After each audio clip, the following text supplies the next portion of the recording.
জগন্নাথ প্রিয়া, হ্যাঁ বলো। রাস পূর্ণিমার দিন কোন 5টি কার্য অবশ্যই করতে হবে? সেদিন আমাদের কি কি করণীয় এবং কিভাবে পালন করতে হবে। তবে শাস্ত্রে উল্লেখ করা হয়েছে পদ্মপুরাণ, ব্রহ্মবৈবর্ত পুরাণ, ব্রহ্মাণ্ড পুরাণ, এছাড়া স্কন্দ পুরাণ, হরিভক্তি বিলাসে উল্লেখ করা হয়েছে রাস পূর্ণিমার দিন এই 5টি কার্য অবশ্যই আমাদেরকে বিশেষভাবে পালন করতে হবে। তার প্রথমেই হচ্ছে ভগবান শ্রীকৃষ্ণের পূজা এবং রাসলীলা স্মরণ। অর্থাৎ এই দিন আপনারা রাসলীলা কথা শ্রবণ করতে পারেন বা পাঠ করতে পারেন। ব্রহ্মবৈবর্ত পুরাণের কৃষ্ণখণ্ডে বলা হয়েছে কেউ যদি এই রাসলীলা কথা শ্রবণ করে, কীর্তন করে বা এই রাসলীলা দর্শন করে তাহলে তার পাপ ক্ষয় হয় এবং ভগবত প্রেম জাগ্রত হয়। এরপরে এই দিন দামোদর ভগবানকে প্রদীপ নিবেদনের শেষ দিন, তো এই দিন দামোদর ভগবানকে প্রদীপ নিবেদন করতে বলা হয়েছে।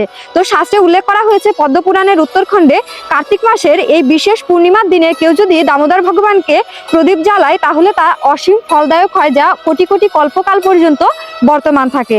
3 নম্বরে বলা হয়েছে তুলসী পূজা এবং পরিক্রমা, অর্থাৎ বৃন্দা দেবীকে পূজা করতে এবং বৃন্দা দেবীকে বিশেষভাবে পরিক্রমা করতে। এর পরবর্তীতে 4 নম্বরে বলা হয়েছে স্নান এবং দান, অর্থাৎ কোনো পূর্ণ নদীতে বা যেরকম গঙ্গা, গোদাবরী, যমুনা, সরস্বতী এরকম পূর্ণ জলাশয়ে স্নান যদি না পারা হয় তাহলে নিকটস্থ জলাশয়ে স্নান করার কথা। এবং সেই দিন অবশ্যই দান করার কথা বলা হয়েছে, বিশেষ করে সেটা দীপদান হতে পারে, বস্ত্রদান হতে পারে, অন্নদান হতে পারে বা গীতাদান হতে পারে বা গোদান, অর্থাৎ আপনার সামর্থ্য অনুযায়ী আপনি যা পারবেন সেটা মন্দিরে দান করতে পারেন।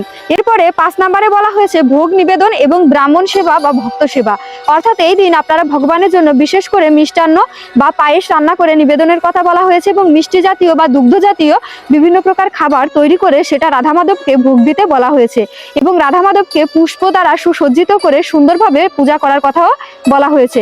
তো এই দিন আপনারা ব্রাহ্মণকে বা ভক্তদেরকে সেবা করাতে পারেন, অর্থাৎ আপনার সামর্থ্য অনুযায়ী আপনি আপনার বাড়িতে বা মন্দিরে 5 জন হোক 10 জন হোক যে কয়জন ব্রাহ্মণকে পারেন বা বৈষ্ণবকে পারেন বা আপনার নিকটস্থ যাদেরকেই পারেন ভক্তদেরকে সঙ্গ করে তাদেরকে সেবা প্রদান করা বা আহারের ব্যবস্থা করে দেওয়া।